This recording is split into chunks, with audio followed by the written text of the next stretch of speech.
I'd like to say hello to everyone. I haven't been able to meet a lot of you yet. I've only been to 5 prisons, but I'm going to try to get everywhere one step at a time.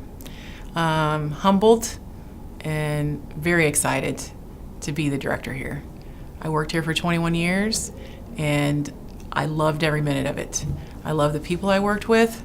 I love this agency, and I even like working in prisons.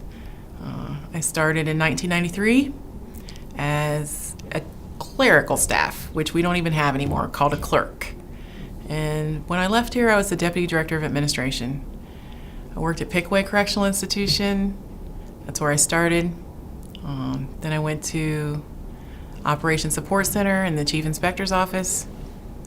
Then I ended up at ORW, and they taught me about reception and female inmates. And lastly, FMC, when it was called CMC. So I've kind of worked with all the different security levels, and male and female, in line staff positions and in management positions.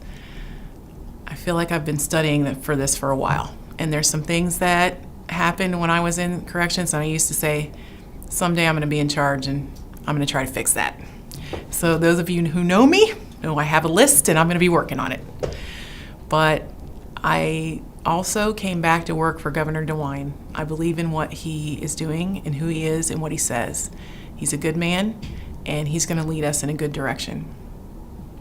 Some of the things that I'm interested in are teamwork. I realize that we've been kind of segregated in silos.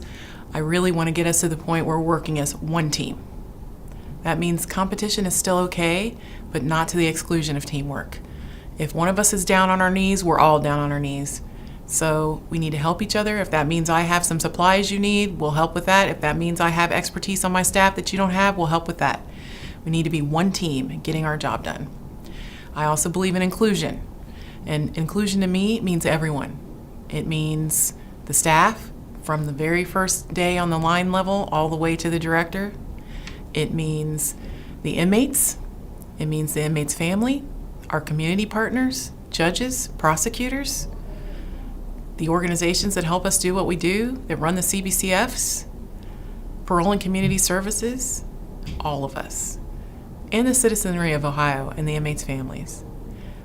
We need to listen to everyone, the prisoner rights advocates. My first meeting was actually with the union. It was the very first meeting I had as a nominee for the director job, was with OCSEA. And that was because I wanted them to know that I want a spirit of cooperation and teamwork and inclusion. The opinion and the voice of the people in the union and the people closest to the work matters to me. It's how I started, it's where I started, and I haven't changed. But with inclusion comes a responsibility to synthesize all those ideas and come up with the best plan, and that's what we're going to do. I also have been visiting, in the 5 prisons I've been in so far, extended restrictive housing.